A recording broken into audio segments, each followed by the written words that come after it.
সকাল থেকে চেম্বারে বসে আছি, এখন পর্যন্ত একটা রুগীও আইলো না। তাহলে হইল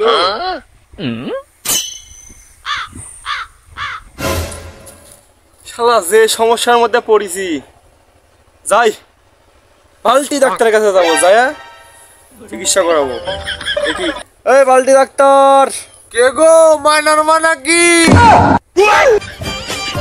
আরে এই ময়নার মা কি?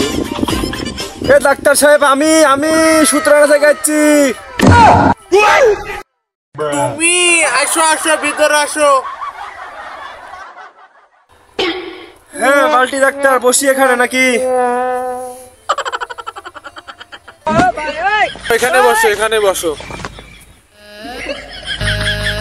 আমার তো সেই সমস্যা ডাক্তার সাহেব, আমি তো ঘুমালে চোখে দেখি না, ভাত খেলে খিদে লাগে না। এর রোগ, এটা কি ওষুধ দেবেন আপনি? দেখি তোমার কি সমস্যা হয়েছে।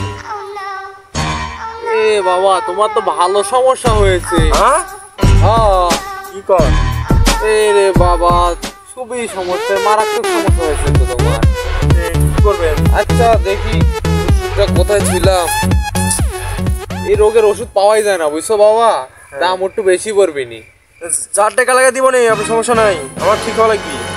আচ্ছা এই যে ধরো, এটার মধ্যে আছে 10টা, বুঝছো কি? হ্যাঁ হ্যাঁ। এই 10টা তুমি ঘুমানোর আগে খাবে একটা, আর সকালবেলা খালি ভাতে খাবে। খালি ভাতে মানে বুঝো তো, ঘুমের থেকে উঠে যে একটার অর্ধেক খাবে।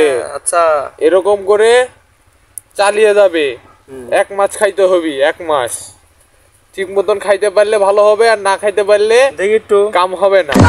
বডি কিরম দেখা যাবি? হ্যাঁ, বড়ি দেখা যাবে না মানে, খাইলে ঘুমও ধরবে না, খিদাও লাগবে না। এইলে কি বড়ি? হ্যাঁ,